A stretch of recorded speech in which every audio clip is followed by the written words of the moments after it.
The first time Ysara Dravenn caught my natural scent, every light in the Celestine Tower went out. One moment I was standing beneath a chandelier of floating crystal petals, surrounded by the most powerful alphas and omegas in Veyra. The next, darkness swallowed the entire ballroom. Music died mid-note. 100 conversations stopped. Someone dropped a glass. Then the scent inhibitor at the base of my throat cracked. I heard the tiny snap beneath my collar before I felt the warmth spreading across my skin. The clear seal I had worn every day for 7 years peeled away, exposing the scent I had been taught to hide. Winter pear, white cedar, and something darker that only emerged when I was afraid. Smoke after rain. A growl rolled through the ballroom, low, feminine, terrifyingly close. Every instinct in my omega body screamed at me to run. I took one step backward and collided with a marble column. A hand struck the stone beside my head. Lightning flashed beyond the glass walls, illuminating the woman standing in front of me. Ysara Dravenn, the alpha heir of Night Glass Industries. My company's most dangerous rival. She was taller than I remembered from the press conferences, broad-shouldered beneath a black formal coat embroidered with silver thread. Her dark auburn hair had been pulled into a severe knot, though several strands had fallen loose around her face. A thin scar cut through one eyebrow, sharpening an expression that had already made half the city afraid of disappointing her. Her amber eyes were not looking at my face. They were fixed on the exposed skin above my collar. Her pupils had narrowed. Her breathing sounded rough. "Where have you been?" she demanded. I stared at her. "Excuse me?" Her other hand closed around my wrist, not hard enough to hurt, hard enough to make it clear that she had no intention of letting me disappear into the panicking crowd. 7 years, she said. I searched for you for 7 years. I think you have mistaken me for someone else. Her gaze finally lifted to mine. The fury in it was worse than the growl. I could never mistake that scent. Emergency lights flickered to life along the walls, bathing the ballroom in blood-red illumination. People had begun moving toward the exits. Security officers shouted instructions, but their voices sounded distant beneath the pounding of my heart. Ysara leaned closer. My body reacted before my mind could stop it. My knees weakened. Heat spread beneath my skin. The scent of her, black tea, cedar embers, and cold mountain air, wrapped around me with the shocking familiarity of a memory I did not possess. She inhaled sharply. Her grip tightened. "There you are," she whispered. I hated the tremor that went through me. I hated the way some buried, traitorous part of me recognized the possessive softness in her voice. Most of all, I hated that the city's most feared alpha was looking at me as though I belonged to her. "My name is Avenna Solmere," I said. "I am the senior scent architect for Luminara House. I am not your Omega." Ysara's mouth curved into a smile that contained no amusement. "Then why," she asked, "does every instinct I have insist that you are?" Before I could answer, an explosion shook the lower floors. The windows rattled. Guests screamed. Ysara turned, instantly placing her body between me and the ballroom. A second explosion followed. This one was closer. Smoke pushed through the ventilation grills. My lungs seized. For one impossible second, the red emergency lights became flames. The marble ballroom became a narrow corridor. Somewhere beyond the darkness, a woman was screaming my name. Not Avenna, a different name. A name I almost remembered. Then pain stabbed behind my eyes. I swayed. Ysara caught me around the waist. "Stay with me." "I'm fine. You are barely standing." "I said I'm—" A masked woman emerged from the smoke behind her.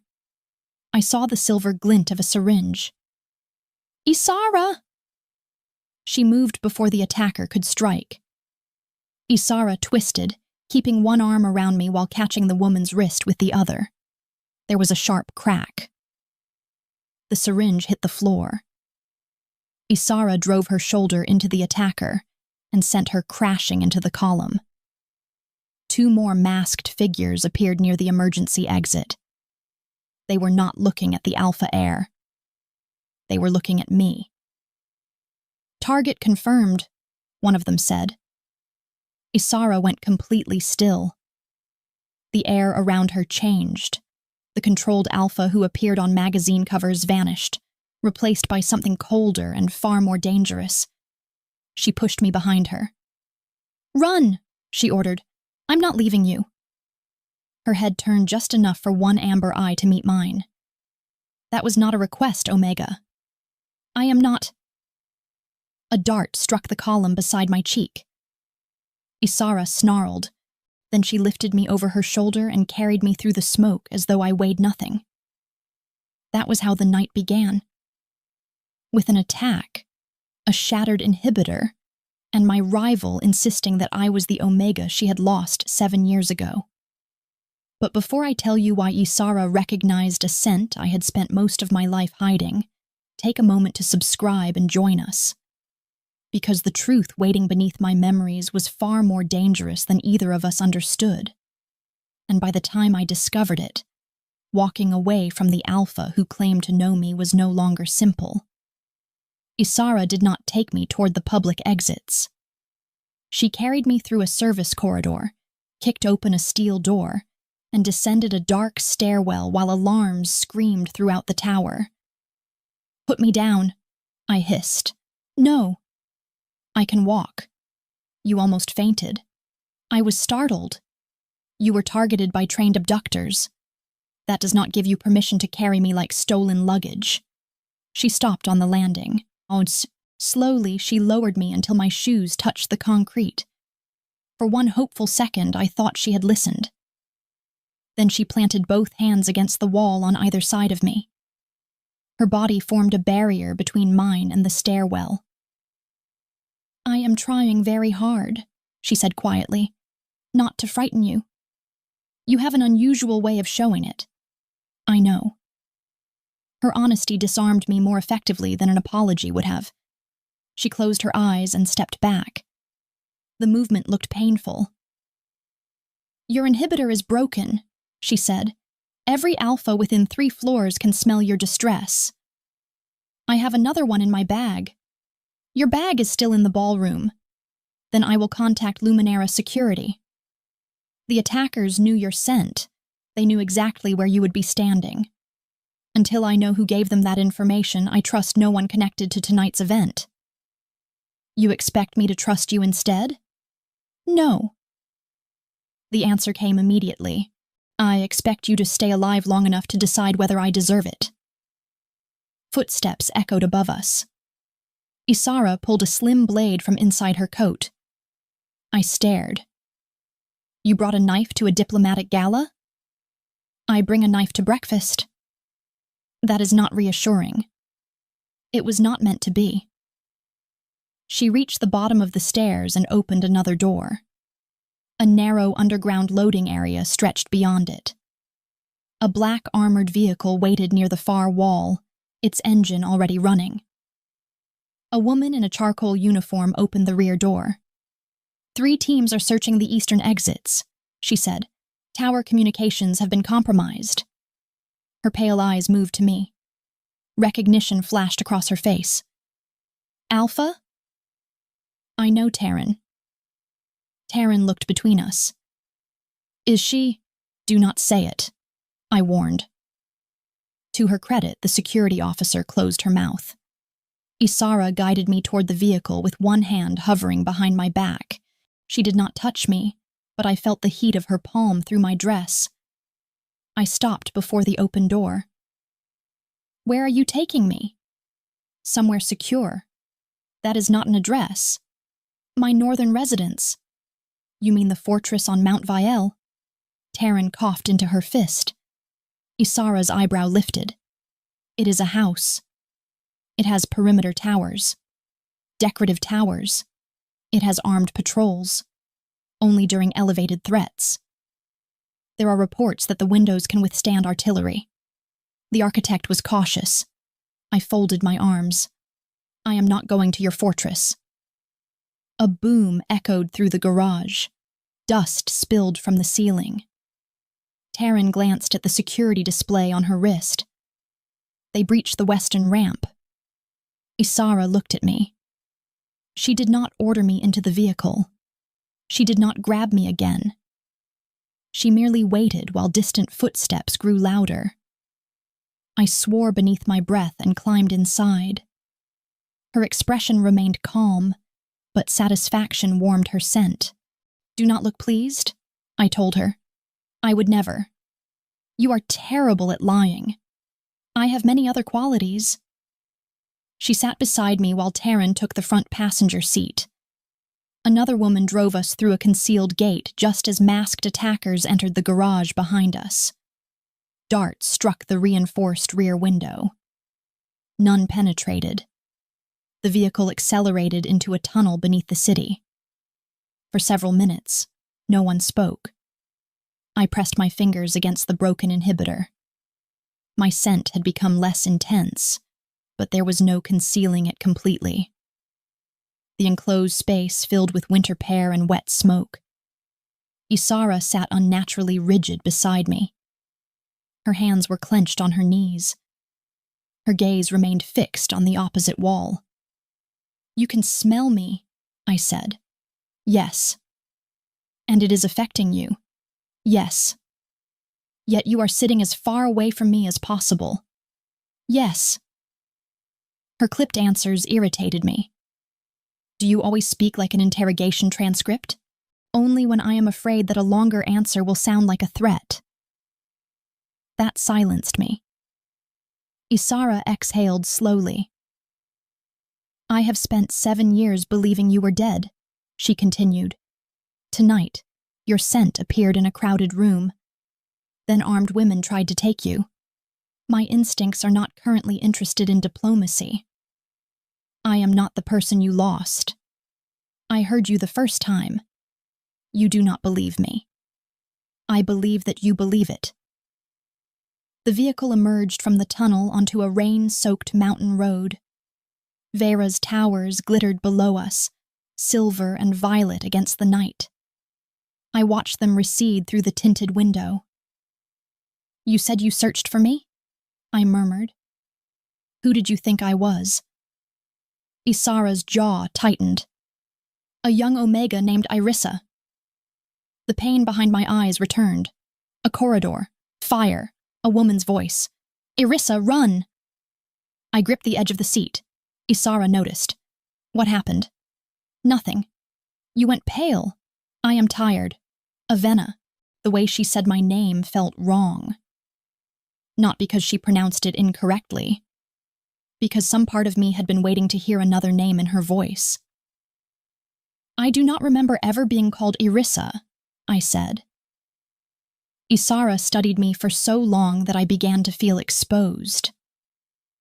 Then she reached into a compartment and removed a sealed packet. Inside was a transparent scent-neutralizing patch.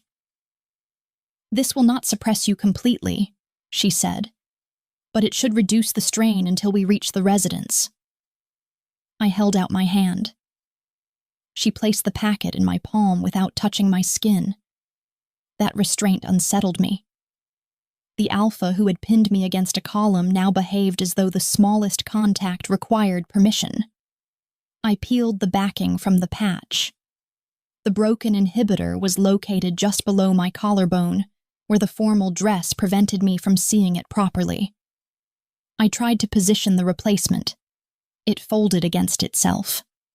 I cursed. Ysara's lips twitched. "Do not." I did not say anything. "You were about to." "I was about to offer assistance." "I can manage." I ruined a second patch. Taryn stared determinedly through the windshield. Ysara opened a third packet. "May I?" she asked. The question was simple. The effect was not. Alphas rarely asked Omegas for permission during emergencies. They gave instructions, expected obedience, and later claimed protection as justification. Ysara waited. Her amber eyes remained on mine. I pulled the collar of my dress slightly aside. "You may." She moved closer. The vehicle suddenly felt much smaller. Ysara's fingers brushed the edge of the damaged seal. Heat traveled across my skin. Her breath caught, but her hands remained steady as she carefully removed the broken material. Beneath it lay a thin, crescent-shaped scar. Ysara froze. "What?" I asked. Her thumb hovered over the scar without touching it. "Where did you get this?" "I have always had it. That is not a natural scar." "I know. My guardian told me it came from a medical procedure when I was young." "What procedure?" "I don't remember." Something dangerous entered Ysara's scent. Not dominance directed at me. Rage directed elsewhere. She applied the new patch and withdrew. "Who was your guardian?" "Dr. Dravenn." Taryn turned in her seat. Ysara's expression became unreadable. "What?" I demanded. Neither answered. "What do you know about her?" Ysara looked toward Taryn. "Contact the archive team. I want every surviving record from the Asterian clinic fire." Taryn's fingers moved over her wrist display. "That archive was sealed by the council." "Unseal it." "Legally?" Ysara looked at her. Taryn sighed. "I'll interpret that as optional." I grabbed Ysara's sleeve. "Tell me what is happening." She looked down at my hand. Her scent softened so abruptly that I released her. "The clinic where Irissa disappeared belonged to Dr. Dravenn," she said. My heartbeat stumbled. "That is impossible." "The clinic burned 7 years ago. 31 patients died. Caldra claimed she escaped through a service tunnel." "She never mentioned a fire." "Did she tell you where you lived before she became your guardian?" "She said I was recovering from a neurological illness. My childhood memories were damaged." Ysara's face hardened. "And you accepted that?" "I was 19. I woke in a private recovery center with no memory of the previous year, and very little from before that. Caldra had legal documents, medical scans, photographs. She knew everything about me." "Everything except the truth." "You don't know that." "I know Caldra conducted illegal scent bond research. I know Irissa was held at her clinic. And I know the scar beneath your inhibitor matches the extraction device used in those experiments." The road seemed to shift beneath me. "That is not possible," I repeated. It sounded weaker the second time. Ysara leaned forward, elbows resting on her knees. 7 years ago, Nightglass received evidence that Omegas were being imprisoned beneath Asterian clinic. My mother led the legal investigation. I went with the extraction team. "You were there during the fire?" "Yes." "What happened?" "We found you in the lower laboratory." The certainty in her voice made my skin prickle. "You were restrained to a medical platform. The room was burning. Your scent glands had been overstimulated until your body was collapsing." I felt suddenly cold. "You spoke to me," Ysara continued. "You said your name was Irissa Vale. You said Caldra was trying to create artificial bonds that could be transferred between alphas." A fragment tore through my mind. Metal restraints. A cracked glass chamber. Amber eyes emerging through smoke. I pressed both palms to my temples. "I carried you out," she said. "Part of the ceiling collapsed before we reached the final corridor. We were separated from the team." "Stop. You were going into scent shock." "Stop. You asked me not to leave you." "Stop." The vehicle filled with the sharp scent of my panic. Ysara immediately moved away. She lowered her voice. "I'm sorry." I stared at her through blurred vision. If you rescued me, why didn't I stay with you? I don't know. You said you believed I died. The corridor collapsed. I was pulled from the building unconscious. When I woke, Caldra reported that every patient in the lower laboratory had died. And you accepted that? The words came out crueler than I intended. Ysara did not flinch. No, she said. I spent 7 years refusing to accept it. The vehicle turned through iron gates. Beyond them, Mount Veyra rose into storm clouds. The Dravenn residence stood against the slope, a vast structure of dark stone and glass. It was unquestionably a fortress. But as we approached, I barely noticed the towers.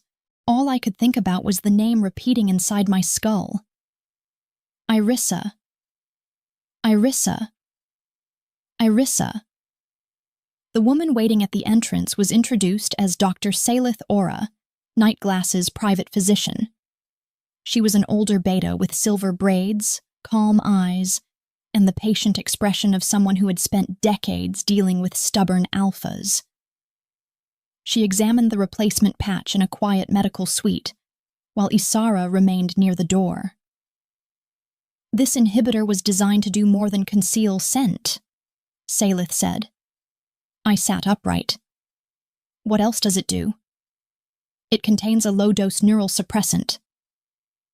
Ysara's growl vibrated through the room. Salith glanced at her. You may intimidate the furniture later.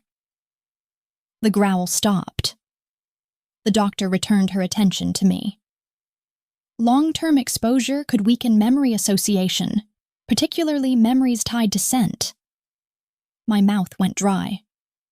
I have worn versions of this inhibitor for 7 years. Who prescribed them? Caldra. Salith removed the patch and placed it in a scanner. My natural scent strengthened in the room. Ysara turned toward the door. Where are you going? I asked. To give you space. Stay. The word escaped before I could reconsider it. Ysara went motionless. Salith politely became fascinated by the scanner. I don't want to be alone, I clarified. The alpha crossed the room but stopped several feet from the examination table. Closer, I said. She obeyed. It should have disturbed me. Instead, my pulse began to settle. Salith's scanner chimed. The inhibitor contains a compound developed by Asterian Research, she said. Officially, production ended after the clinic fire. Could it create false recognition? I asked. Could it make Ysara think my scent belongs to someone else? No. Chemical compounds may influence attraction or suppress recognition. They cannot reproduce the complete scent signature of another person. So I am Ysara. Salith removed her glasses. I cannot confirm your identity without genetic records, but your scent is your own. If Alpha Dravenn recognized it 7 years ago, she is recognizing the same Omega now. I looked at Ysara. She had imagined this moment for years. I could see it in the tension around her mouth, in the way hope and caution battled behind her eyes. She did not say, I told you so. She did not call me Ysara. What do you need? She asked. I need Caldra. I will find her. No, I need to speak with her. That is not safe. She raised me. She drugged you. She was there when I woke. She taught me how to control my scent. She paid for my education. She gave me a life. After taking your first one, you do not know what happened. Neither do you. Her voice remained even, but dominance pressed into the room. My Omega instincts responded with immediate, humiliating awareness. I stood. Do not use your command presence on me. Ysara recoiled as though I had struck her. The pressure vanished. I did not intend to. Intent does not make it acceptable. You are right. Again, no argument, no justification, only acknowledgement. Her willingness to retreat should have made me feel victorious. Instead, I saw how tightly she held herself and understood that every instinct in her was demanding she take control of the situation. She was choosing not to. That choice mattered more than I wanted it to. "I will contact Caldra myself," I said. Ysara's jaw flexed. "Use a secured line. I will call from my own communicator. Your device may be compromised. Then have Terran inspect it." Ysara hesitated. "I am not asking your permission," I added. A spark appeared in her eyes. For the first time that night, she almost smiled. "No," she said. "I am beginning to understand that." Terran found my communicator inside a hidden pocket of my evening coat. Luminara security had recovered it after the ballroom was evacuated. It contained 7 missed calls from Caldra. The 8th arrived while Terran was scanning the device. Caldra's name glowed on the screen. Ysara stood on the opposite side of the library, arms folded, her expression carefully blank. I accepted the call. Caldra's face appeared above the communicator. Her dark hair was cut neatly at her jaw, exactly as it had been for as long as I remembered. She wore a cream medical coat and pearl earrings. Nothing in her composed appearance suggested that armed attackers had tried to abduct me less than 2 hours earlier. "Avenna," she breathed. "Thank the stars. Where are you?" "I'm safe. Luminara security has searched every hospital in the city. Tell me your location." "I'm with Ysara Dravenn." Caldra's expression changed. It lasted less than a second. A slight tightening around her eyes. Then concern returned. "You need to leave immediately." "Why?" Ysara has been obsessed with a patient who died years ago. She believes every Omega with a similar scent is that woman. Across the library, Ysara's eyes narrowed. "Were you director of Asterion Clinic?" I asked. Silence. Caldra removed her glasses. "Who told you that?" "So it is true. I was the research director, not the clinic director." "You told me you worked in neurological rehabilitation." "I did." "Were Omegas imprisoned there?" "Avenna, these are complicated accusations." "Was I a patient?" Caldra looked directly into the projection. "You were ill." "That is not an answer." "You came to me in a state of severe physical and psychological distress. I saved your life." "Was my name Irissa Vale?" Isara's scent sharpened. Caldra's face became completely still. That was when I knew. Not from any confession, from the absence of surprise. "You knew," I whispered. "Avenna." "You knew that name." "I knew many patients." "Was it mine?" Caldra lowered her voice. "Ysara is manipulating you. She recognized my scent." "Of course she did. Her family funded the research that created it." The room went silent. I looked at Ysara. She did not move. "What does that mean?" I asked. Caldra continued quickly. Nightglass wanted a way to manufacture permanent alpha loyalty. The Dravenn family provided equipment, security, and genetic samples. When the experiments failed, they burned the clinic and blamed me. "That is a lie," Ysara said. Caldra's gaze shifted toward her. "There she is, the devoted rescuer. Tell Avenna why you erased her memories." "I protected her from you." Ysara crossed the room. Terran stepped between us, not because Ysara had become dangerous to me, but because her proximity might reveal our location through the call. Caldra smiled faintly. "Ask her what happened in the corridor," she said. Ysara stopped. "Ask why your bond formed during the fire." I turned to her. "What is she talking about?" Ysara's face had lost all color.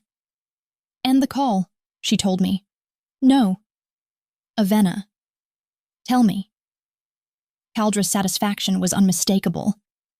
"She marked you," she said, "while you were drugged, terrified, and unable to consent. My hand flew to the crescent scar beneath my collarbone. Ysara looked as though she could not breathe. "That scar is not from the extraction device?" I asked. "It is," Caldra replied, "but the bond damage beneath it came from an alpha bite."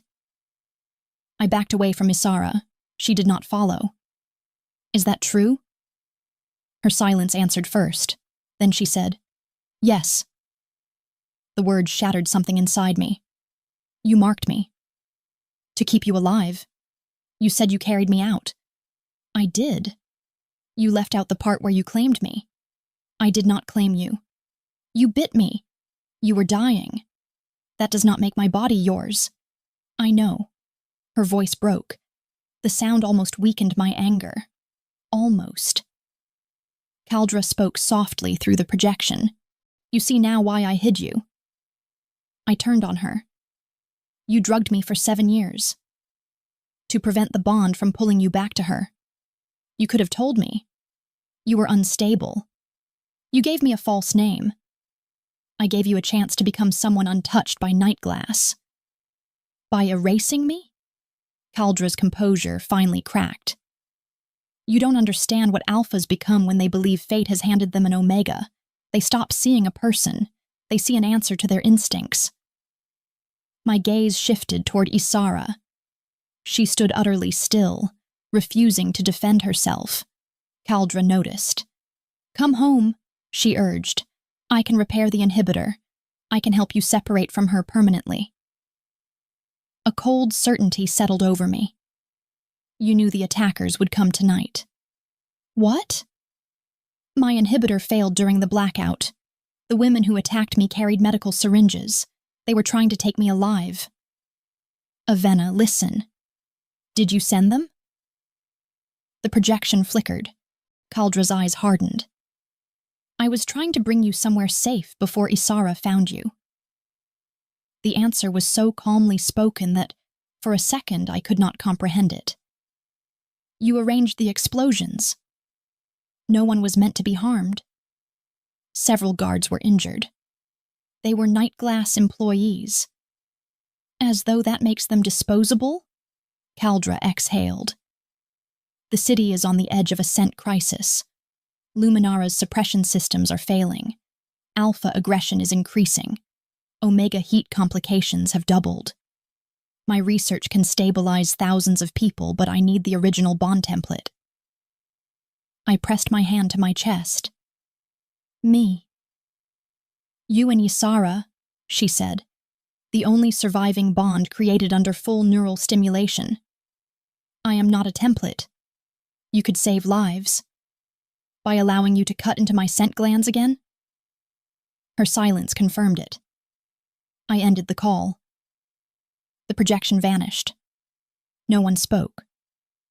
Rain struck the library windows. The city glowed far below. I turned toward Ysara. "Tell me everything?" She dismissed Terran and Salith, though both women remained outside the doors. Then Ysara removed her coat and placed it over the back of a chair, as though preparing for an execution.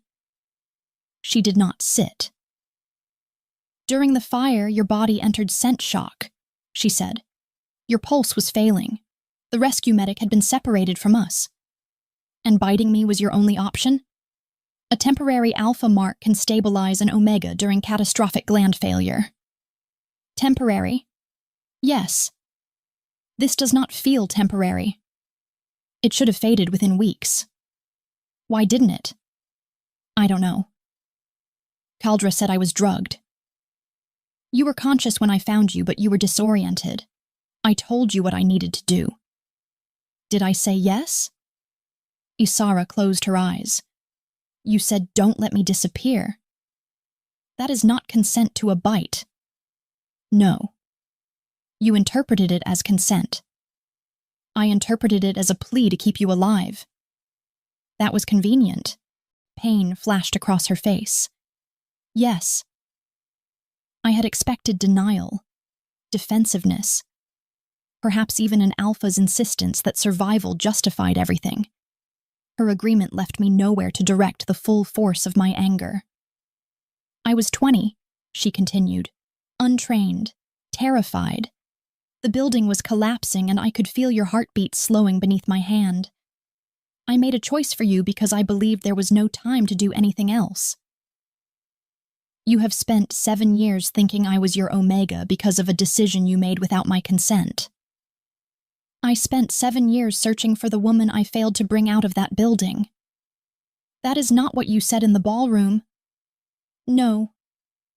Her voice became quiet. It isn't. You said, there you are. I lost control. You grabbed me. Yes. You called me your Omega. I was wrong. The answer struck deeper than any excuse could have. She looked at me with raw, exhausted honesty. I do not know whether what I feel is a true bond, a bond created by Kaldra's experiments, or the result of the emergency mark, she said. I only know that your scent has lived inside my memory for 7 years. I know I searched every clinic, every Omega registry, and every disaster record in Veyra. I know that when I found you tonight, part of me believed the universe had returned something that belonged to me. My throat tightened. And now? Now I know you do not belong to me. The alpha in front of me seemed suddenly very young. Not the feared corporate heir. Not the woman who commanded entire security divisions. A 20-year-old standing in a burning corridor, making an impossible decision and living inside its consequences. That does not erase what happened, I said. No. I may never forgive you. I know. I need distance. She nodded once. You may use the eastern rooms. I will remain in the western wing. This is your home. It is also the safest place available. You could leave. Her expression tightened, but she nodded again. If that is what you need. I hated how difficult she made it to hate her. I need to sleep, I said. I will have Salith give you a non-suppressive stabilizer. No drugs. Of course. She moved toward the door. Ysara. She stopped. When you thought I was dead, what did you remember about me? For the first time since the call, warmth entered her eyes. You were furious. I frowned. That is what you remembered? You were restrained in a burning laboratory, barely conscious, and you were furious that I had torn your favorite coat while cutting you free. Despite myself, I almost smiled. What color was it? Green. A flash appeared in my mind. Emerald fabric, silver buttons, a woman's hand slicing through a restraint strap. You told me, Ysara continued, that if we survived, I owed you a new one. Did you buy it? 7 of them. I looked at her. 1 for every year, she said. Then she left me alone. The Eastern guest suite contained a wardrobe filled with clothing in my size. That should have felt suspicious until I remembered that the Dravenn residence regularly hosted diplomats and executives. Each garment still carried a manufacturer seal. I chose a soft sleep shirt and stood beneath the shower until the water ran cold. Fragments of memory hovered just beyond reach. A green coat, Astarion's white corridors, Kaldra's hand adjusting an inhibitor around my throat, a young alpha with soot across her face, promising to return for me. I slept badly. Near dawn, I woke with my entire body burning. At first, I thought the room was on fire. Then a pulse of scent rolled through me. Winter pear flooded the air. My skin ached. Every nerve seemed painfully awake. I stumbled from the bed and reached for the emergency call panel, but my vision blurred before I could touch it. The door opened. Ysara entered, stopped at the threshold and immediately looked away. She wore loose black trousers and a dark shirt with the sleeves pushed to her elbows. Her hair hung around her shoulders. Even half-conscious, I noticed the distance she maintained. Avenna, she said. Salith believes the neural suppressant was delaying a bond cycle. Without it, your body is trying to recalibrate. Make it stop. She is preparing medication. Now. 7 minutes. I gripped the bedpost as another wave rolled through me. Ysara's scent surrounded me from across the room. My body responded with a desperate, instinctive pull. Come here. She did not move. Ysara. You asked for distance. I changed my mind. You are in pain. Yes. You may not want me close when the episode passes. I don't care. I do. The refusal infuriated me. Do not decide for me again. Her gaze snapped to mine. I held out my hand. I am asking you to come here. She crossed the room slowly. The moment her fingers touched mine, the pain eased. Not completely. Enough for me to breathe. Ysara sat on the edge of the bed, while I remained standing between her knees. She kept her hands loose around mine. No pulling. No possession. Can you scent me? She asked. I can smell you from the other side of the house. That was not what I meant. I understood. Permission. I leaned closer and breathed against the side of her throat. Her scent was strongest there. Black tea, cedar embers, a mountain storm. A sound escaped me. Ysara's hands tightened reflexively, then immediately loosened. Is this helping? She asked. Yes. Tell me if it stops helping. I placed my forehead against her shoulder. Her entire body trembled. The alpha who had faced armed attackers without hesitation was shaking because an omega had chosen to stand close to her. Why aren't you touching me? I whispered. Because I want to. That makes no sense. It does to me. I lifted my head. Desire burned in her amber eyes, but so did fear. Not fear of me.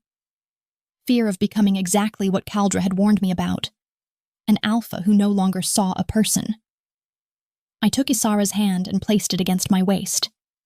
You may hold me. Her breath left her slowly. She drew me closer. The effect was immediate. The pain inside me softened into warmth. My muscles relaxed. My scent changed, losing its smoky edge. Ysara lowered her face toward my hair but stopped before touching me. You may scent me, I said. Her nose brushed my temple. A deep sound vibrated in her chest. Not a growl. Something gentler. The sound resonated through the old mark beneath my skin. A memory broke open. I was lying on a laboratory platform while alarms shrieked. A young alpha leaned over me. Her auburn hair was loose, her amber eyes bright with terror. My name is Ysara, she had said. I'm getting you out. You tore my coat. I'll buy you another one. It was expensive. I'll buy you 10. Liar. Probably. Another explosion had shaken the room. Ysara had cut the final restraint. Can you walk? No. I need to carry you. Ask properly. Even then, I had demanded it. Her frightened expression had softened. May I carry you, Irissa? Yes. The memory vanished. I pulled away sharply. Ysara released me at once. I remember you, I said. Hope moved through her face before she could hide it.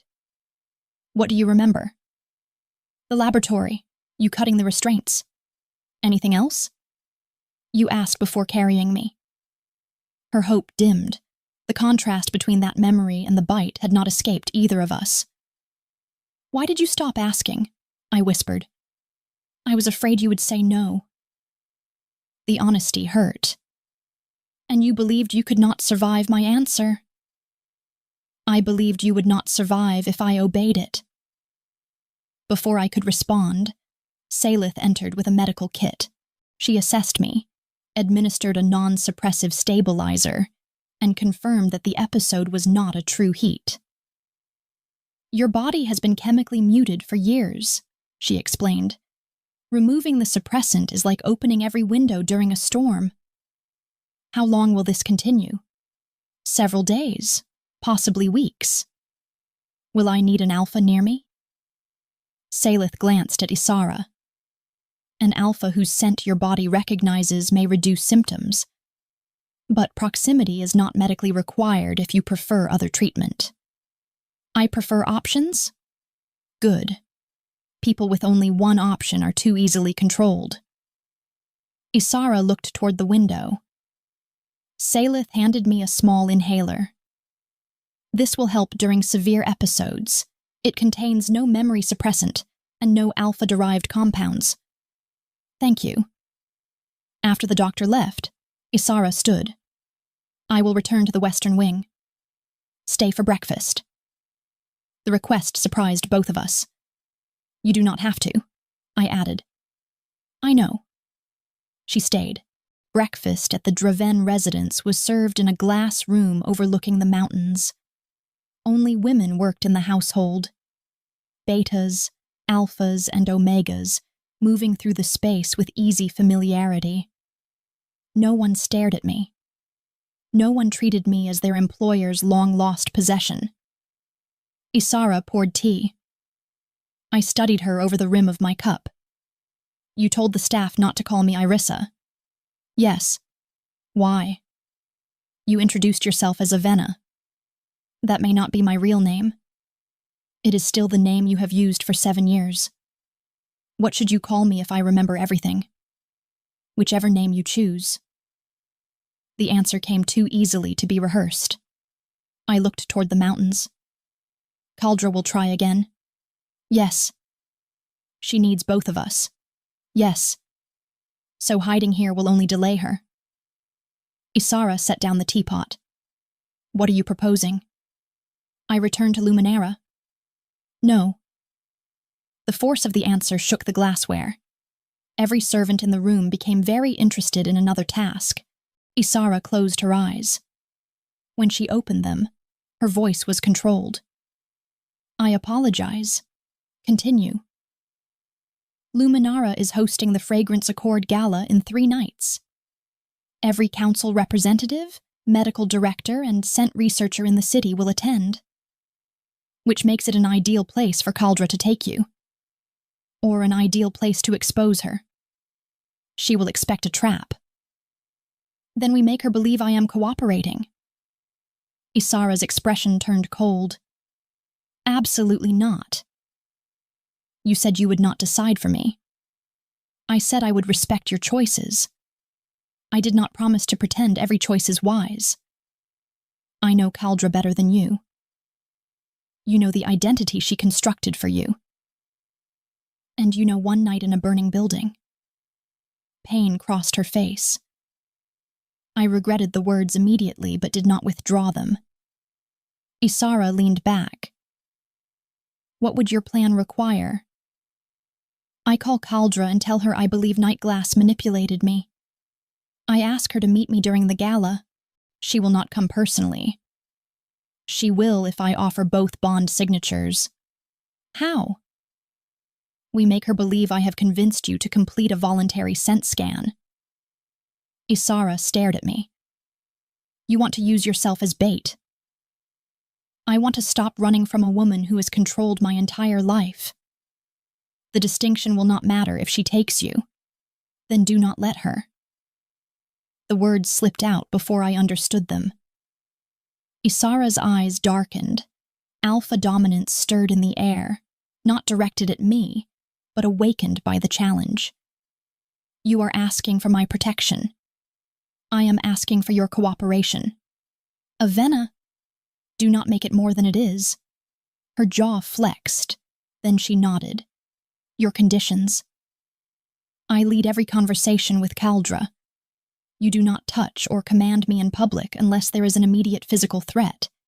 If I say stop, you stop. Agreed. You tell me every part of the security plan. Agreed. You do not secretly place a tracking implant on me. Ysara looked offended. Taryn suggested a temporary dermal beacon. I knew it. She is thorough. No implants. A bracelet? Visible and removable. Agreed. Your conditions? I asked. You carry the stabilizer. Fine. You remain within visual range of either me or Taryn. Reasonable. If Caldra attempts to remove you from the building, the operation ends. Even if following her could lead us to her laboratory. Yes. I began to argue. Ysara leaned forward. This condition is not negotiable. I will support your plan. I will not watch you disappear into another Asterion facility. The fear beneath her firmness stopped me. Fine, I said. If she tries to take me, we end it. One more condition. What? You choose a word. For what? If the bond or your memories overwhelm you, say the word. Everything stops. The operation, the conversation, all of it. I considered. Emerald. Ysara's gaze softened. The coat. Yes, emerald, she repeated. We spent the next 2 days preparing. Terran installed discrete sensors throughout the Luminera ballroom. Salith developed a scanner capable of identifying Asterion compounds. Nightglass legal teams gathered evidence from the old clinic records. I returned to my apartment under guard. Nothing had been stolen. That was almost worse. Caldra had not wanted my possessions. She had wanted me. I stood in the bedroom she had helped me decorate, looking at photographs from a life that now felt manufactured. My graduation, my first position at Luminera, award ceremonies, birthdays. Caldra appeared in many of them, always smiling with restrained pride. Had any of it been real? Ysara waited in the living room while I searched through old files. She did not hover. She did not inspect my belongings. She remained close enough that I could feel her presence and far enough that I could think. At the back of a locked drawer, I found a silver box. I did not remember placing it there. Inside was a single emerald button. My fingers began to shake. Ysara approached but stopped near the doorway. I found something. She looked at the button. Her breath caught. The coat had silver buttons shaped like leaves, she said. This one is plain. Turn it over. I did. A tiny leaf had been engraved on the back. The room vanished. I remembered Caldra standing beside a hospital bed after the fire. My body felt heavy. An inhibitor pressed against my throat. You were injured, she told me. Your memory may take time to return. Where is the alpha? What alpha? Amber eyes. No one else survived. She promised. Rest, Avenna. That isn't my name. Caldra had injected something into my arm. The memory changed. I was sitting beside a dark river weeks later, holding the silver button. I could not remember where it came from, only that throwing it away felt unbearable. So I had hidden it. I returned to the present with tears on my face. Ysara remained near the doorway. Come here, I said. She crossed the room. I held out the button. You did not imagine me. No. And I did not forget you completely. No. Her voice was rough. I curled my fingers around the button. Why did Caldra save this? Why let me keep anything connected to you? She probably did not know you had it.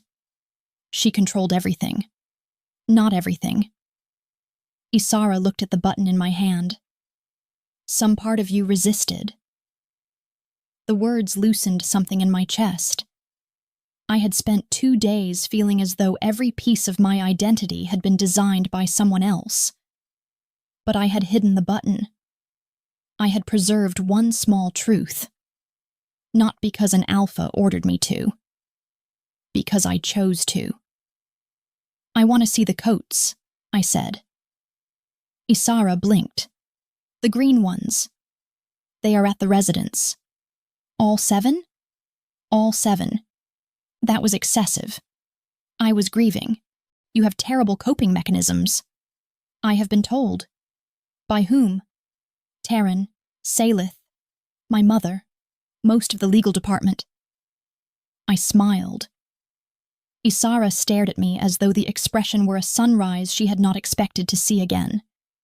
The warmth in her eyes made my own smile disappear. The room became very quiet. She was standing close. Closer than I had realized. Our scents mingled in the space between us. "May I kiss you?" she asked.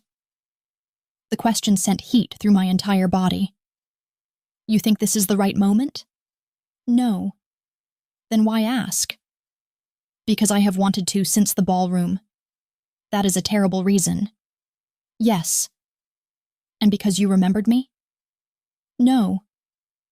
Her gaze held mine. "Because you are looking at me as though you want me to." My pulse jumped. I did want her. That was the frightening part. Desire might have come from the old Mark, the experimental bond or instincts distorted by years of suppression, but the way I felt when she asked permission, that was mine. The way I trusted her restraint, that was mine too. "You may," I said. Ysara touched my face as though I were made of something precious and breakable. I almost told her I was neither. Then she kissed me. There was nothing gentle about the desire behind it. I felt the power she kept leashed, the alpha hunger she had restrained since the ballroom. But the kiss itself remained careful. She waited after every movement, giving me room to retreat. I moved closer instead. Her arm circled my waist. My hands slid into her loose auburn hair. Her scent deepened around me. Cedar embers, storm air. "Home," whispered a voice inside me. I pulled away. Ysara released me immediately. "What happened?" "I don't know whether that feeling is real." Her expression did not change, but pain entered her scent. "What feeling?" "Like I have come home." She lowered her hand. "The bond may be influencing you." "I know. We should stop." "You agree very quickly." "I want you to choose me when you can trust the choice." "What if that never happens?" "Then I will survive it." "You spent 7 years searching." "For a missing woman, not for an obligation." The distinction settled between us. I placed the silver button back in its box. "We should return to the residence." Ysara nodded. As we entered the hallway, my communicator chimed. Caldra had sent a message. "I know what night glass did to your mother." My steps stopped. Ysara read the words over my shoulder. "Is my mother alive?" I asked. She did not answer. "Ysara. We found no family records for Ysara Vale." "That is not what I asked." She took the communicator and scanned the message for tracking signals. "Taryn," she called. The security officer appeared from the stairwell. "Trace this." Taryn studied the screen. "Already moving." I grabbed Ysara's wrist. "Did you know something about my mother?" "Only a rumor." "What rumor?" "That one of Asterian's first researchers tried to expose the program." "And?" "She disappeared before the fire." "What was her name?" Ysara hesitated. I tightened my grip. "Tell me." "Professor Valencia Vale." Another memory struck. A woman kneeling before me, fastening an emerald coat. Her hair was pale gold. Her hands smelled of lavender and ink. "Never let anyone convince you that instinct is the same as destiny," she had said. "Why?" "Because instinct tells us what we feel. Choice tells us who we are." My mother. I remembered my mother. "She worked at Asterian," I whispered. "She helped design the original scent mapping system," Ysara said. "According to the sealed records, she discovered Caldra was using it for forced bond trials." "What happened to her?" "We don't know." The communicator chimed again. "Come to the old Luminara distillery alone, or you will never know where she is." Taryn cursed. The signal lasted less than a second. "Can you trace it?" I asked. "Not precisely." Ysara took my hand away from the communicator. No. I haven't said anything. You are considering going. She may be alive. Caldra has had 7 years to use your mother as leverage. She chooses now because the gala trap is no longer enough. What would you do if it were your mother? Ysara's gaze hardened. Burn every law in the city to find her. Then do not ask me to remain here. I am not asking you to remain. I am asking you not to go alone. The message had demanded otherwise, but following Caldra's demands had never made me safe. I'm going, I said, with you. Taryn objected. Salith objected. The Nightglass legal director objected through 3 consecutive calls. 2 hours later, Ysara and I entered the abandoned Luminara distillery through separate access points, while Taryn's team surrounded the building. The distillery had closed decades ago. Broken glass covered the floor.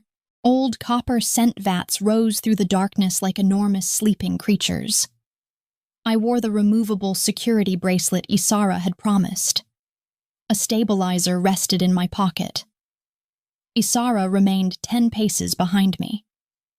Caldra's instructions led us toward the lowest level. The air smelled wrong, sweet, chemical, familiar.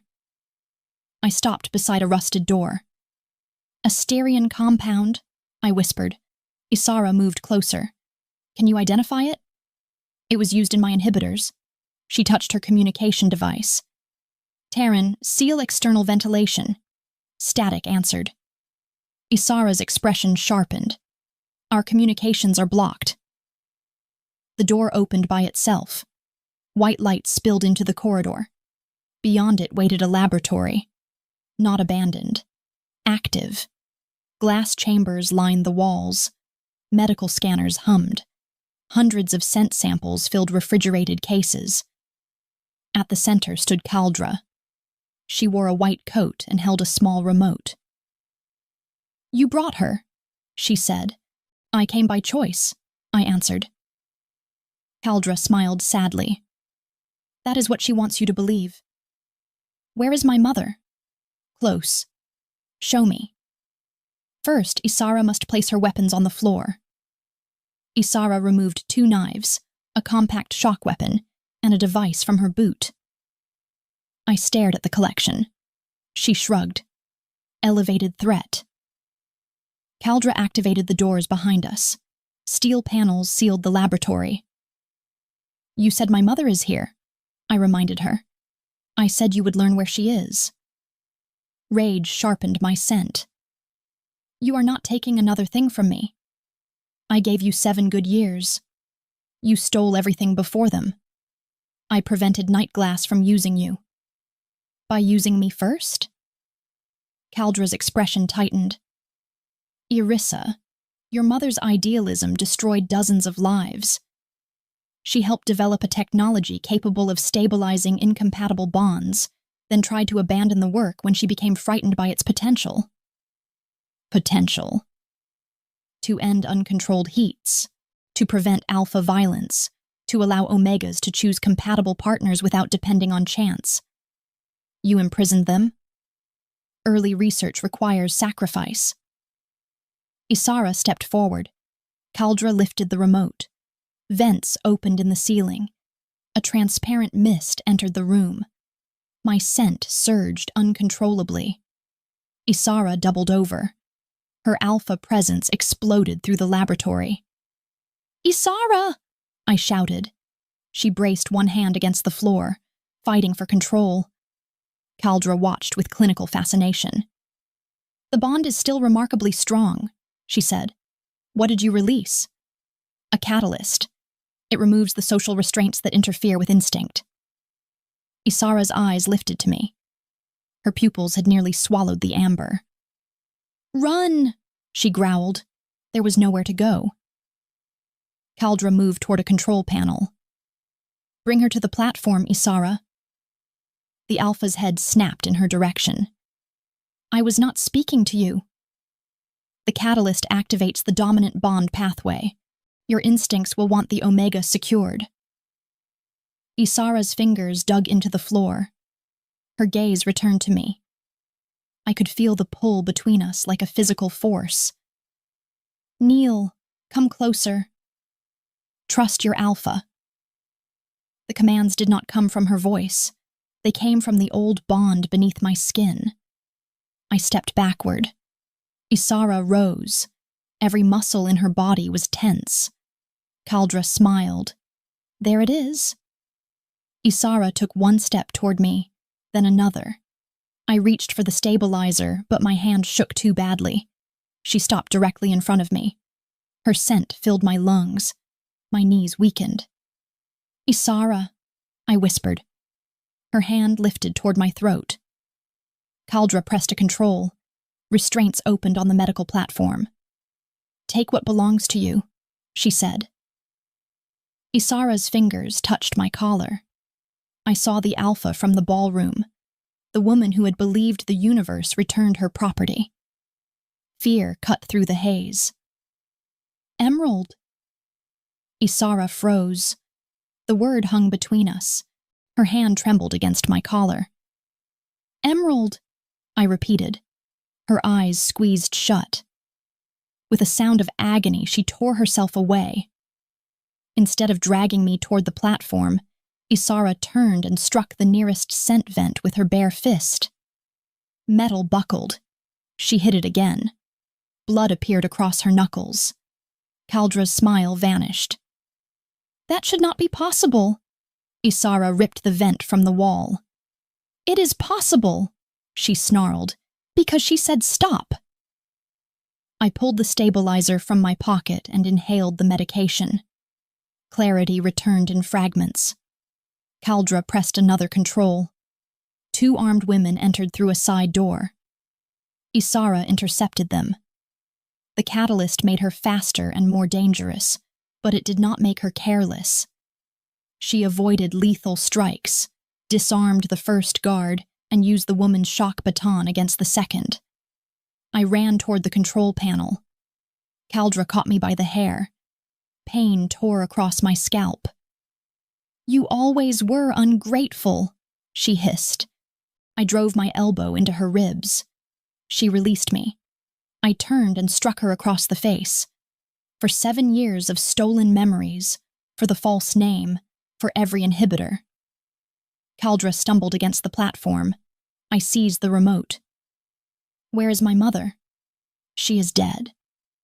The words stopped me. "You lied." "She died because she refused to complete the research." My vision narrowed. "How?" "She tried to remove you from the clinic. The council intercepted her." "The council?" Caldra laughed breathlessly. "You believed one doctor built all of this?" Asterion was funded by the same council that now praises Omega autonomy in public. Ysara disarmed the final guard and moved toward us. Caldra saw her coming. She reached beneath the medical platform and pulled out a syringe. I recognized the silver fluid. The same substance the attackers had carried in the ballroom. Caldra lunged toward me. Ysara could not reach us in time. I caught Caldra's wrist. The needle stopped inches from my throat. "You are still my patient," she said through clenched teeth. "No." "You are alive because of me." "I am alive despite you." I twisted her wrist. The syringe fell. Caldra kicked my knee. I collapsed against the platform. She grabbed the syringe again. A gunshot cracked through the laboratory. The syringe shattered in Caldra's hand. Taryn stood in the doorway with smoke rising from her weapon. "Decorative security team," she said. Night glass officers flooded the room. Caldra was restrained. The catalyst vents were shut down. Salith's medical team entered minutes later. As they examined me, I searched for Ysara. She stood alone near the broken vent, blood on her hands, breathing through the final effects of the catalyst. No one approached her. Her dominance still filled the laboratory. I stepped away from Salith. "Avenna," the doctor warned. "I'm fine." "You have said that several times since we met. It has yet to be accurate." I walked toward Ysara. She backed away. Do not come closer. The catalyst is fading. Not enough. You stopped. This time. Because I said the word. Her expression twisted. I touched you before you said it. You touched my collar. I wanted to put you on that platform. But you didn't. I wanted to. I stopped in front of her. Look at me. She refused. I touched her injured hand. Ysara flinched. You chose, I said.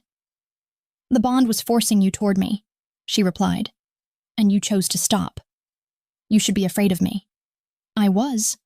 Her gaze finally met mine. I was afraid, I continued, and then I used the word we chose together. You heard me. I almost didn't. But you did. I lifted her bleeding knuckles. You broke the vent instead of breaking my trust. Ysara's scent changed. Grief moved through it. I cannot become the alpha who takes choices away from you. You aren't. I already did once, when you were 20, in a burning building. That does not excuse it. No, but refusing to forgive yourself forever will not change it either. Her eyes shone. I realized the alpha who had spent 7 years searching for me had also spent 7 years punishing herself. Perhaps that was why she had never stopped looking. She had not only wanted to find me alive, she had wanted the chance to ask whether I hated her. I remember more now, I said. What? The corridor. Ysara went still. You told me I was going into scent shock. You said there was one way to stabilize me. Her face emptied of expression. I asked what it would do, I continued. You said it might create a temporary attachment. Avenna. I told you I didn't want to die. That was not informed consent. No, it wasn't. She lowered her gaze. But you did not bite me without saying anything. You were frightened, I was dying, and neither of us understood what Caldra had already done to my scent glands. Ysara's breath shook. I remembered something else. What? Afterward, you apologized. The burning corridor formed clearly in my mind. Ysara carrying me against her chest, her mouth near the emergency mark. I'm sorry, she had whispered again and again. I had been too weak to lift my head. For what? For choosing for you. Get me out, and I'll decide whether to forgive you. Back in the laboratory, I touched Ysara's face. I never gave you my answer. You do not owe me one. I know. Around us, officers gathered evidence. Caldra shouted accusations at the council. Medical alarms beeped. Yet the space between Ysara and me felt quiet. I forgive the frightened woman in the corridor, I said. I have not yet decided what to do with the impossible alpha she became. A broken laugh escaped her. That is fair. I need time. You have it, and I intend to investigate every member of the council involved in Asterion. You will need protection. I will need a partner. Hope flickered in her eyes. A professional partner, I added. Of course. Do not look disappointed. I would never. You are still terrible at lying. This time, her smile was real. The evidence recovered from the distillery changed Veyra. Caldra had preserved years of research records, payment trails, and private council authorizations. 12 officials were arrested. 3 medical institutions lost their licenses. Hundreds of Omegas received access to records that had been hidden from them. My mother's final report was discovered in an encrypted archive. Professor Valencia Vale had tried to expose the experiments. She had been killed before the clinic fire, but not before sending copies of her research to an independent vault. In her final recording, she looked directly into the camera. Her pale gold hair was tied behind her neck, Lavender and ink seemed to fill my memory even though the recording carried no scent. "If Ysara survives," she said, "tell her I am sorry I could not reach her. Tell her no bond, designation, or instinct can define the boundaries of her life. Her choices belong to her." I watched the recording 3 times. Ysara sat beside me through each one. She never touched me until I reached for her hand. 6 months later, the council officially restored my birth identity. The certificate named me Ysara Dravenn. I kept Avenna Solmere as well. One name belonged to the woman who had survived Astarion. The other belonged to the woman who had built a life from the ruins. I refused to sacrifice either of them. Luminera appointed me director of ethical scent development. Nightglass became our primary security partner, which meant Ysara attended far too many meetings in my office. She claimed this was necessary. I claimed she enjoyed distracting my staff. Both statements were true. Our bond remained difficult to classify. Salith found evidence of an experimental imprint beneath the emergency mark, but she could not determine where chemical manipulation ended and natural compatibility began. Eventually, I stopped asking. Not because the answer did not matter, because it no longer controlled my choice. Ysara and I dated slowly, infuriatingly slowly. She asked before every new touch. The first time I slept at the Dravenn residence, she prepared separate rooms on opposite sides of the eastern wing. I moved my belongings into the room beside hers. The first time my natural heat arrived without suppressants, she offered to leave the city. I told her to remain in the house. Then I made her wait outside my bedroom while I decided what I wanted. When I opened the door, she stood in the corridor with her hands clasped behind her back, every line of her body rigid with restraint. "You may come inside," I told her. She entered. "You may scent me." She approached. "You may hold me." Her arms closed around me. "And if I say emerald?" Everything stops. Only then did I kiss her. A year after the Celestine Tower attack, Ysara invited me to the Mount Vielle greenhouse. The room was filled with winter pear trees and white cedar. At the center stood a display case containing 7 emerald coats. "You kept them," I said. I did. "They are all slightly different sizes. I did not know how much you might have changed. One has gold buttons. The silver ones were unavailable that year. One is velvet. It was a difficult winter." I laughed. Ysara opened the final case. Inside was a new emerald coat with silver leaf-shaped buttons. Beneath it rested a small black box. I looked at her. The city's most feared alpha became visibly nervous. "This is not a claim," she said quickly.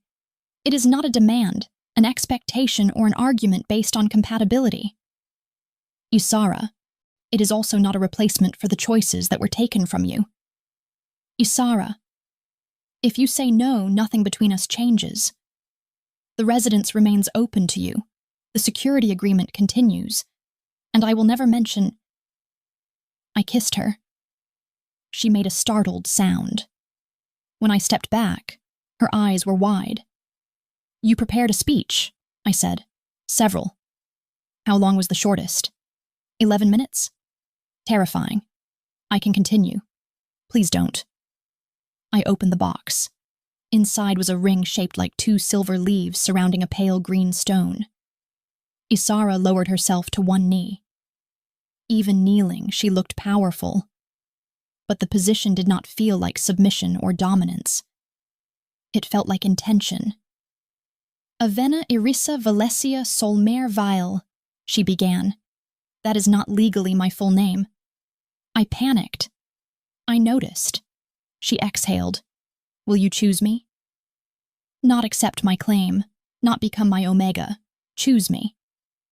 I looked at the woman who had first met me in a burning laboratory, The rival who caught my scent in a dark ballroom.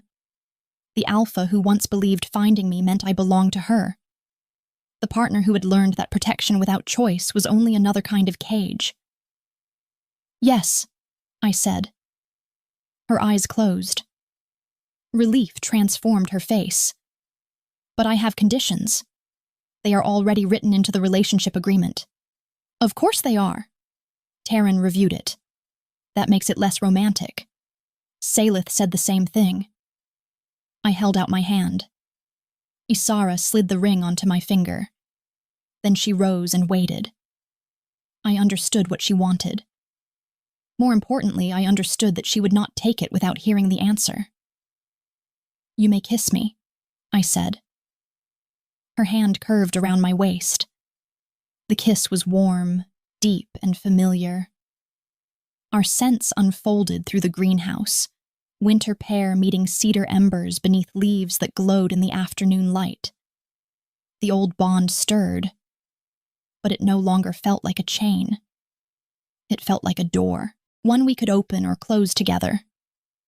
Months later, during our private bonding ceremony, Ysara stood before me without the authority of night glass, without her formal alpha coat, and without the scarred mask of control she showed the rest of the city. I touched the old crescent mark beneath my collarbone. This one was made when neither of us had a real choice, I said. Her expression tightened. I touched the unmarked side of my neck. This one will be different. Avenna. I have reviewed the medical risks. Of course you have. Salith prepared a 14-page report. Of course she did. Taryn added security recommendations. Why would a bonding ceremony need security recommendations? She believes everything needs security recommendations. That is reasonable. I smiled. Then I took Ysara's face between my hands. I know what instinct says, I told her. I know what the past says. I know what the bond says. She covered my hand with hers. What do you say? I choose you. Her forehead rested against mine. And I choose you, she whispered. Every day you allow me to. There was nothing mistaken in the way she looked at me then. She did not see a lost Omega return to her. She saw me. Avenna, Ysara, survivor, architect, partner, the woman who had once run from her scent and now offered it freely. When Ysara finally marked me, she asked one last time. I said yes, and somewhere deep beneath the years of stolen memories and forced silence, the frightened young woman in the emerald coat finally stepped out of the fire. She did not belong to the alpha waiting for her. She stood beside her. That made all the difference. If Avenna and Ysara's journey touched you, subscribe and share your thoughts in the comments. Do you believe a bond becomes meaningful because of instinct, or only when two people freely choose each other? Until the next Alpha Yuri tale, remember, real devotion never takes away your voice. It protects your right to use it.